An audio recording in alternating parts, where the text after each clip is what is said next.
Hello and welcome back again to my YouTube channel, The Mommy Jaja Vlogs. For today's video, magbabahagi ako ngayon ng pampaswerte.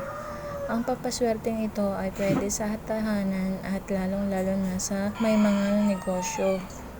Ang bigas ay nag-a-attract ng kasaganahan. Mangangailangan din tayo ng maraming barya. Dito sa pampaswerteng ito, pag maglalagay ka ng mga barya, mas lalong mag-a-attract ng kasama niya pang mga barya. Akitin niya yung mga maraming pera. Mangangailangan din tayo ng 7 pieces na dahon ng laurel. Alam naman natin na ang dahon laurel ay nakakaakit ng swerte at proven na ito na very generous na magtupad ng mga kahilingan. Siyempre, kailangan din natin ng baso. Pwede din ang mangkok, jar o karapon.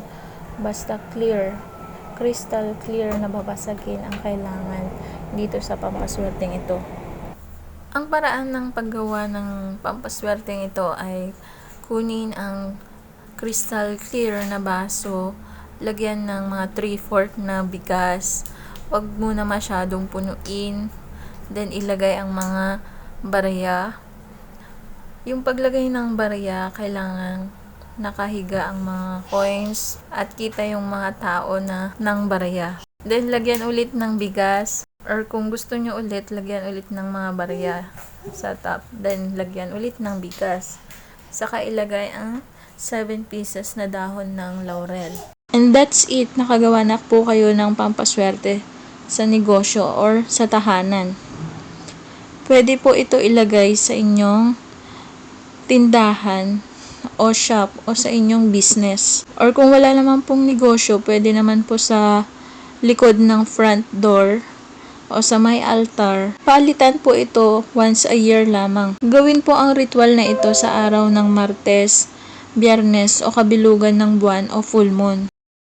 Pwedeng tandaan na kapag gagawa kayo ng pampaswerte, dapat may 100% na paniniwala na magiging success yung nagawa nyong pampaswerte at i-claim nyo na matutupad yung hinihiling ninyo na mas lalo pang swertehin yung negosyo, and dapat positive kayong tao at wala dapat kayong mga galit o naiisip na sama ng loob. Dapat malinaw yung intention nyo kapag gumagawa kayo ng pampaswerte.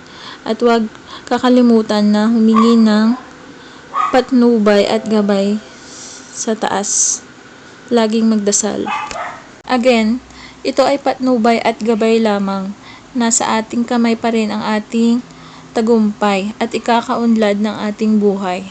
Kung nagustuhan po ang videong ito, mag-like at mag-subscribe na para maging updated sa susunod na video na i-upload tungkol sa mga pampaswerteng bagay-bagay.